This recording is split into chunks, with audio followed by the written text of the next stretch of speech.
Andrew Nembhard's extension is done, but that's not the end for the Pacers this summer. Two other players who could still be extended. What are their considerations, especially after the Pacers free agency moves, plus some notes on Nembhard and his extension that we've learned since it happened, all coming on today's Locked On Pacers podcast.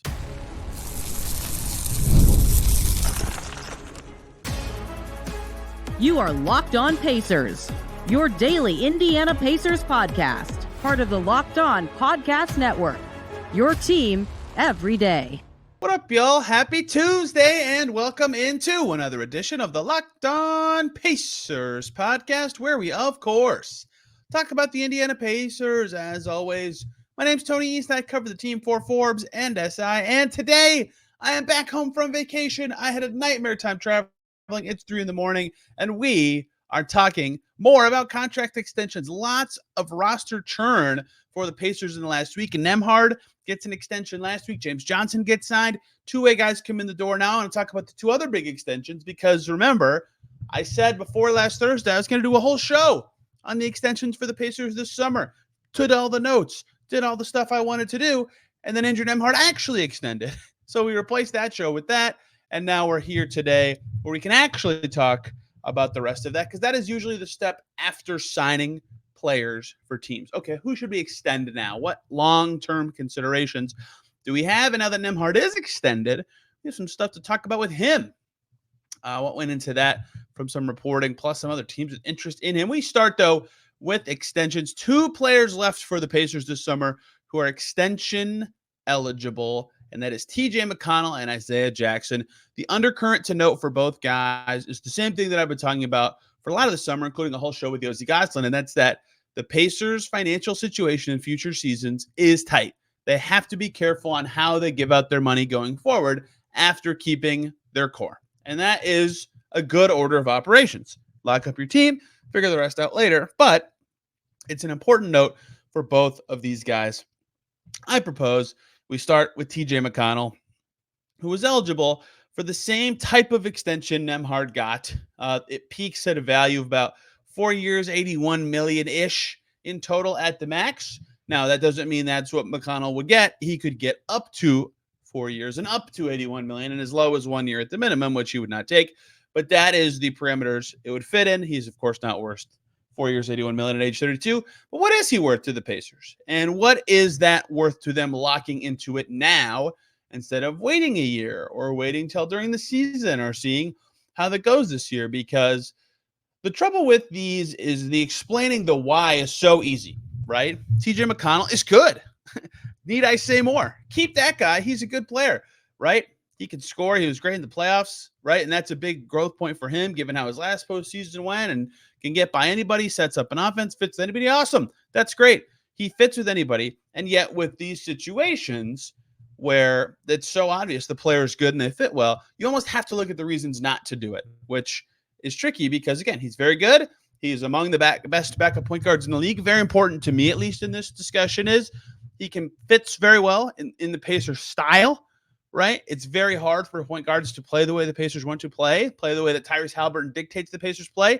TJ McConnell can do it and has done it with second units. That matters. Great culture guy, has been for years, bridging from era to era, right? He was in one of the years of the Oladipo. He started in that era, right? Oladipo Sabonis-led era, and then to the Sabonis era, and then to this era, right? You keep that kind of player. Fits well, culture guy, right? Duh. Except not because nothing is that easy this offseason in this reality for the Pacers. Because the first thing to ask with TJ McConnell is, how's he going to age, right?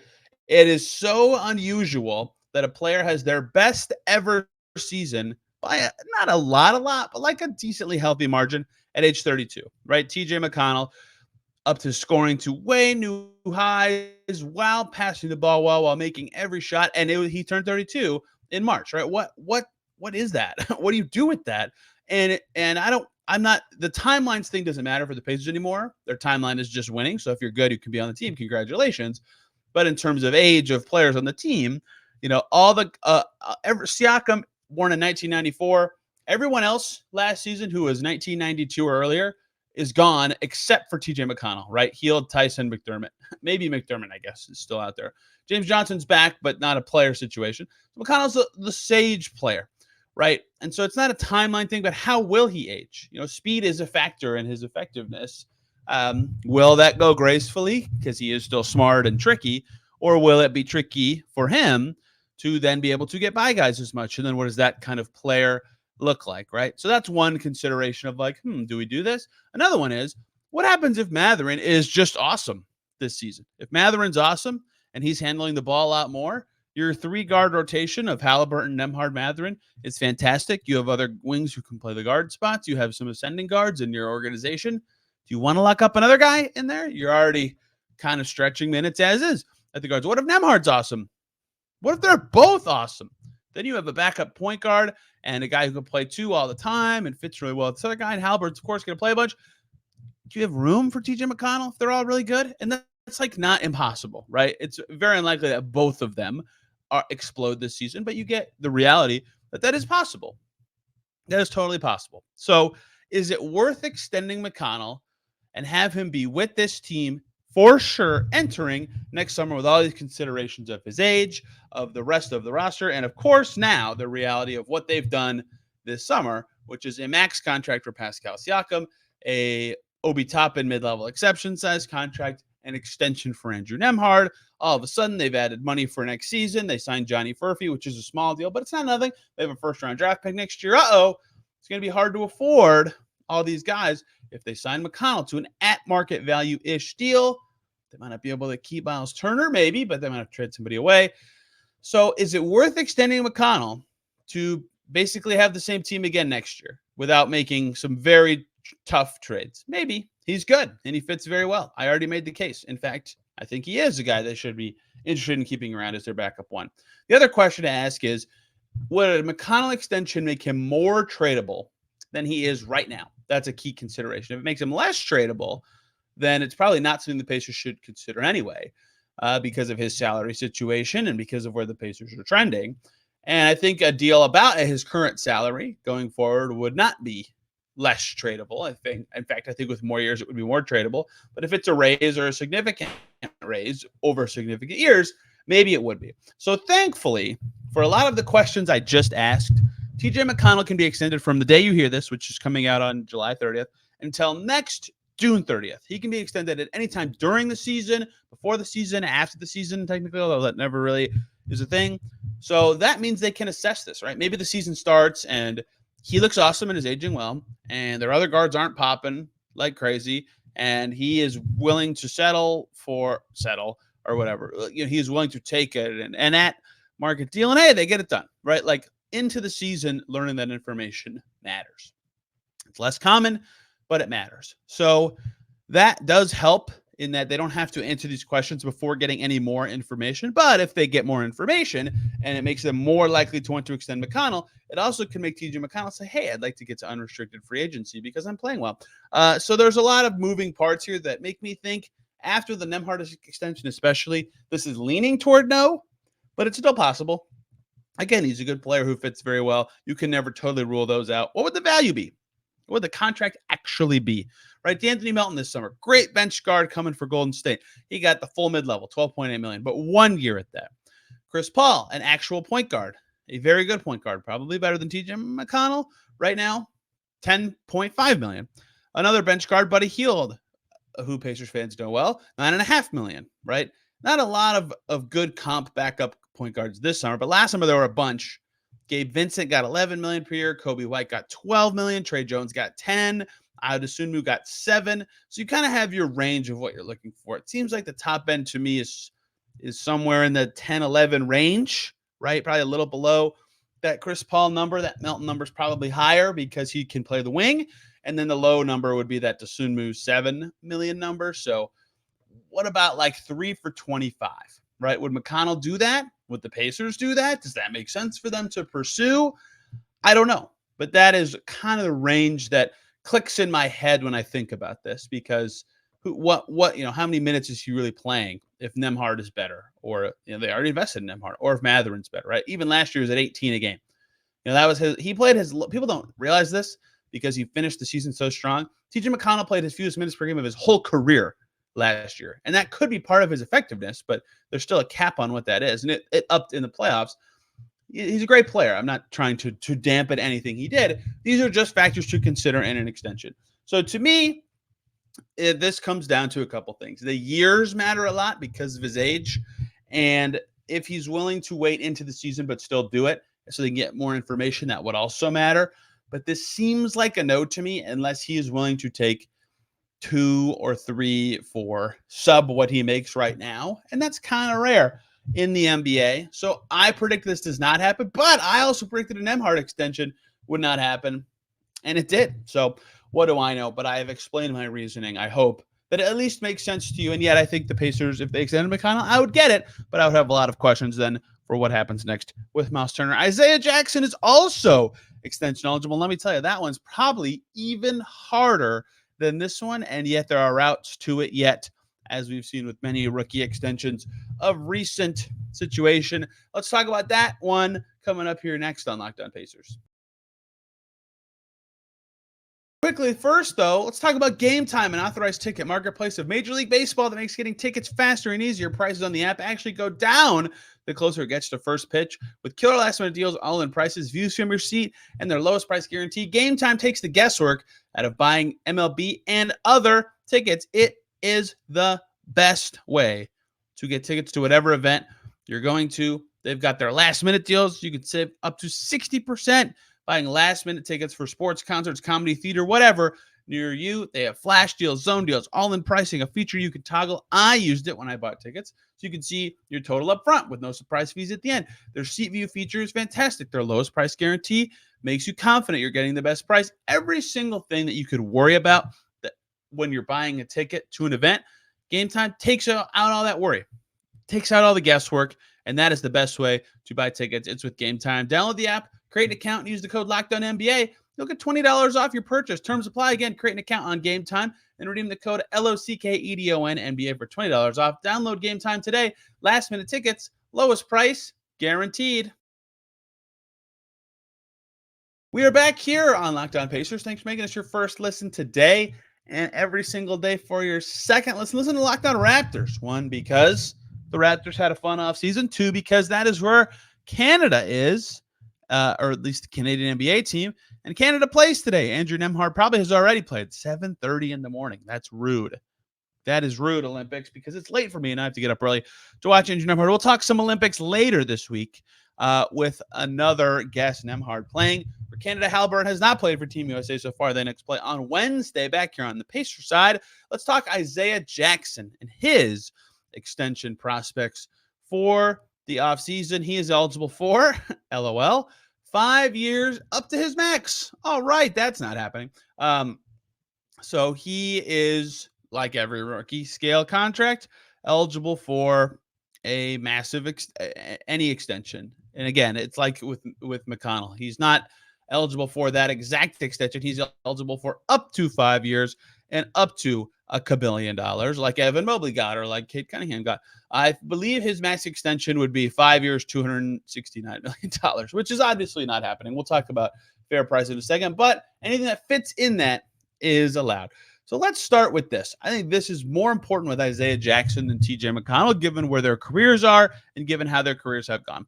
What does Isaiah Jackson want from him, from his career, from the next steps of his career? Where is he going? And what does he want in that stage, right? Does he want minutes, an opportunity? He got more of that last year in Indiana, but not a ton, although Jalen Smith now in Chicago. Does he want money? A lot of guys want money. Everybody wants money, obviously, in their dream scenario. Does he want an opportunity to start somewhere, right? Is that possible? Does he just want to win? Does he want to be on a good team, right? That's kind of all the factors you mostly hear guys considering free agency, because in many ways, if you run through the list of the typical factors, I think of Isaiah Jackson's future, that most of those things he could get in Indiana. And yet, the most important one to a lot of guys, I'm not saying this is or isn't the most important to Isaiah Jackson, but the most important one to a lot of guys, the money part is the hardest one for him to potentially get in Indiana because of their proximity to the luxury tax now and in future seasons. So let's talk about this part, right? Ignoring all that, Isaiah Jackson's desires, of course, are going to matter coming off of a rookie steal deal, because right now, looking at this current summer that just happened, every single player who went into restricted free agency with a qualifying offer and did not have it pulled, because two guys had their qualifying offer pulled. So everybody who went into restricted free agency and then signed a deal, they stayed with their current team. They did not switch teams. Obi Toppin on that list, Quentin Jackson on that list, or they're still a restricted free agent like Oscar Tshiebwe. There's 4 restricted free agents left who could switch teams. Otherwise, everyone who kept their qualifying offer through the withdrawal date on July 13th stayed with their team. And Isaiah Jackson could be a restricted free agent next year, right? I think that is an interesting trend that's going on right now. So if he plays well or wants to be in Indiana, he could stay at some point. And perhaps that just happens next year when the Pacers have more clarity on their roster situation. What makes sense right now, right? Does anything make sense? He's clearly getting better, but also still has some clear routes to grow, right? His player type, is very valuable, right? His defense improved. He can switch. He can move. That's super important on a team that kind of needs someone like that. And yet, his range is extremely low, non-existent. His passing has to be better. One or the other would be great, or both. And in general, his non-dunk finishing, and again, dunks are good. That's not an insult, but his non-dunk finishing needs to improve. That was huge in the Knicks series. He was making some of those shots where he just flipping it around the basket. Huge for his growth. So what is a player like that worth, right? Very switchy backup big, who's a very good lob threat, but isn't a ton else. Rim to rim is a pretty accurate descriptor, although I think his switch defense on the perimeter makes him a little bit outside of that category. Very unique player, Isaiah Jackson. What is that kind of player worth? And should the Pacers want to pay a player like that what they're worth right now? Or what is the upside for them to extend him now with restricted free agency possibly at the back, right? Where if they don't extend him this year or whatever, they can figure it out in restricted free agency next year where, as I just mentioned, no one has changed teams, right? On the flip side, for Isaiah Jackson, you might think, how much can I up my value this year? You know, am I going to play more? I'm going to be the backup the whole season probably. And if Myles Turner gets hurt, which he didn't last year, but he has all the other seasons, maybe I could play more. Maybe I can up my value quite a bit. And yet with Turner also as a free agent, if they keep Myles Turner, they won't have as much money for Isaiah Jackson, so he may not want to stay anyway. So there's just a lot of layers of this one that are really tricky for a player entering free agency at a good time where he might have a role and a team that needs centers beyond this season, anyone, and yet they still might not have enough overlapping goals to actually get something done. Because unless Isaiah Jackson's willing to take a bargain, which has now become more possible, rookies are doing this, this doesn't seem like it's headed towards something that could happen. Let's look at the center market from this summer to see what this could be if this were to happen. Goga Bitadze, ex-Pacer who got way better in Orlando, right? They signed him as a minimum guy coming out of Indiana. Now he's actually a serviceable backup 5. He got 3 years, $25 million with the Magic this summer that just happened, right? That's $8.3 million per season. He's probably a little better than Isaiah Jackson right this second. Dario Saric, who injuries and many things have changed his career since his peak, but he got 2 years, $10.6 million. That's $5.3 million per year. Drew Eubanks has yet to sign because the Jazz are doing some stuff with Larry Markkinen. He got 2 years, $10 million. Andre Drummond also got 2 years, $10 million in Philly, right? I mention those players because they are all backup centers, and they all got in this $5 to $8 million range per season. Only one reserve 5, and it was Mo Wagner, got more than that. It was 2 years, 22 for him. So that's kind of the market, right? It's a tough market for backup centers.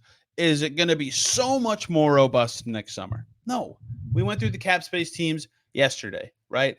The Nets, the Rockets, they have centers out the butt. The Wizards, maybe they have Valanciunas and Sarr. I don't know if Valanciunas will be there very long. The Spurs have Wemby. Maybe they need a backup 5. But, like, it's just, are they going to be blowing cap space on Isaiah Jackson? So it's just a hard market. It's a hard market, especially in that range. And so, you know, I would guess an Isaiah Jackson extension, if it were to happen, would be between $5 and $7 million per year. And if it's that cheap, maybe the Pacers would be in. If he wants more than that, there's no way the Pacers would do it. So if it's like 3 for $20, is that the peak the Pacers would do? Would I do that if I'm running the Pacers? Probably not. Because I bet I can get Isaiah Jackson for that or less next summer, right? And maybe he looks a lot better than that, but then I can just keep him if I need to because I already have question marks about the center position. And if you're the centers, if you're the Senators, my lord, how late in the day is it? And if you're the Pacers, are you really tripping all over yourself to do this now with that backdrop? No. And if you're Isaiah Jackson, well, unless you're scared of losing minutes this season, which he probably shouldn't be, then why would you do it now? You have a chance to have a career year and maybe get that Mo Wagner money if things go great. So this also seems like a situation where, like McConnell, if it's a lower money figure than what the market looks like it should be, then maybe the Pacers would do it. But I would predict it does not happen outside of or in the absence of other moves. In McConnell's case, the years could matter. It being shorter could matter to the Pacers. In this case, probably not as relevant because of the qualifying offer factor here. So I would say I think the Pacers might be done with extensions for the summer. But I also thought they weren't going to extend Andrew Nembhard, and they did. And we learned more about that as the week progressed. I want to talk about some of those reports that came out. Hope those extension things we just talked about made sense. Let's talk some Andrew Nembhard.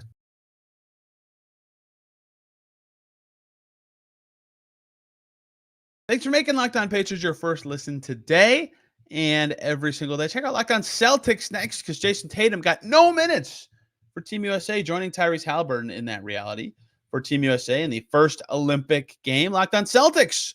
We'll have more on that. And here on Locked On Pacers, we will also talk about that later this week. I do not have the same opinion as most people who talk about the Pacers on that. I've talked about it a little bit. Let's talk about Andrew Nembhard. He was going to be a part of this episode. Obviously, he would have been the lead for this episode because he was extension eligible, starting on July 22nd. And then he extended 2 days later. Then he signed it before the Olympics started. And then he's playing in Olympic Games. His contract is now 4 years in length. We've already gone over all this. I would not have taken that deal as Andrew Nembhard. I think it's fantastic for the Pacers. And now we reach present reality where the only way I get it is that he got that year of the fourth year gone, even though he probably wouldn't have had it anyway, and got it replaced by a much larger amount and doesn't have to dance in restricted free agency and doesn't have to worry about injuries or other players exploding or anything like that. I still would have taken it, but it doesn't matter. He did. Good for him. Andrew Nembhard now has generational wealth. And now let's talk about what we've learned since then. First up, Jake Fisher in Yahoo Sports.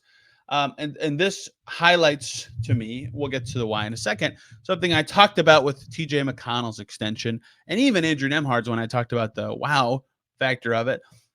And that's the tradability part because a couple things stood out. Jake Fisher, the headline of his report in Yahoo Sports is Andrew Nembhard's contract extension with Pacers sets up another big payday in 2028. The length of it is relevant to his reporting. And the length there matters because I'll just read the paragraph. Nembhard, his extension kicks in after this 2024-25 campaign. That mechanism of turning down his team option both allows Nembhard to effectively receive a $16 million raise for the 2025-26 season while setting up the third-year combo guard for another big contract at the conclusion of his extension in 2028 when Nembhard will be just 28 and theoretically entering his prime. We'll get to that length in a second, but that does make sense, right? And now his contract is 4 years in length, so it can be extended in 2 years. If it was 5, it would have been 3, so farther into his career, if that even matters to him. It also, like that correctly says, gets him out there at age 28. Age 29, he would have had 7 years of service, so a higher max, but is he going to be a max player then? That does make sense to me, and he Fisher goes on to mention that it could be with the Pacers where that re-signing actually happens. He'll be an unrestricted free agent then, but will be extension eligible. But the other part of this that was new-ish, although this would have come up in the episode that I was going to do, was the Spurs' interest in a trade. The Spurs, per Fisher, will be one team to monitor for Nembhard moving forward, sources said. After San Antonio registered trade interest in Nembhard this offseason, then it talks about how the Spurs had interest in other young guards like Darius Garland. So, obviously, with a year of a minimum and then that team option to go unrestricted free agency, Andrew Nembhard extremely valuable to other teams. And now he's on a bargain contract to me that includes that first year. He is a minimum contract in trades this year. Like, that's insane. That's such an unusual situation. Like Daniel Gafford had it a few years ago. Immensely valuable contract for trades. Andrew Nembhard is. Spurs had interest already this offseason. Like, teams will want, if the Pacers are forced into a trade situation with him, guess what? He's going to have value. And it will be easily done if it has to happen. And I don't think it will happen because it's an amazing contract and one that makes it easier for them to actually build the rest of their team. I am still extremely impressed by this deal for the Pacers. Now, we talk about the other report that came out concerning Andrew Nembhard and his extension. This one from Mark Stein, who was all over this. Remember, he was the first one who actually talked about this during the offseason. We talked about that report ages ago when we did one of the Rumors podcasts. He reports in the Stein line, this came out on the 26th, so we're about 4 days into this. I just scrolled past it for some reason. Yes, it says league sources said the Pacers clinched a contract extension with on-the-rise guard Andrew Nembhard this week only when they proved willing to do a 3-year extension. 3 years being the operative part there because, again, 4 years to me was an interesting factor there with the 7 years of service for Nembhard. And then it says sources say Nembhard had no interest in the 4-year extension he was eligible for since the most Indiana was allowed to offer him for a 4-year deal topped out in the 70+ million range. That's inaccurate. It's over 80 million, but that's okay. I still would not have advised him to take 4 years, 80 million. The 3-year route, as Stein reports, enables Nembhard to enjoy significant short-term bump from the 2-ish million he would earn this season and return to free agency in the summer of 2027-28 to chance a more significant contract. So a little bit of matching with what Jake Fisher said, but the shorter part definitely matters if, to me, he's not maximizing his earnings right now, because then he can maximize his earnings earlier on his next deal. The way his current deal shook out with restricted free agency, with how cheap his deal was on the back end, I think it's fascinating that it worked out this way, that he had to fight restricted free agency next year anyway, which I think was a big factor in him actually landing on an extension. So in that way, it makes some sense. And shorter is a way for him to get back out on the market when he doesn't have restricted free agency holding over his value and potentially being a factor in the Pacers keeping him beyond that. I think that all paints a picture, though, of a player who, one, has value elsewhere around the league, and two, has a ton of value to the Pacers and knows it. Good for Andrew Nembhard. He deserved the money. He's a very good player. He's going to play well for Canada in the Olympics. Good for the Pacers to get a wonderful contract locked up for a significant amount of time.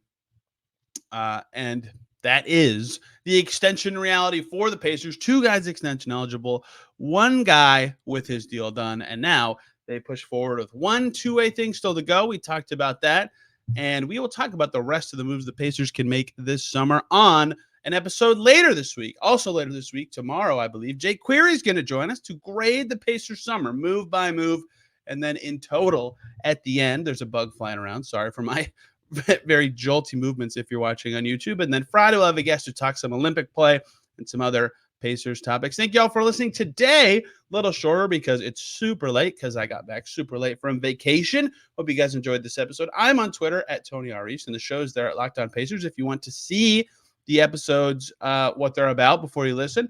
And if you're on YouTube, comment. That's a good way to interact with me as well. Thank you all for listening. Have a wonderful day. We'll see you very soon.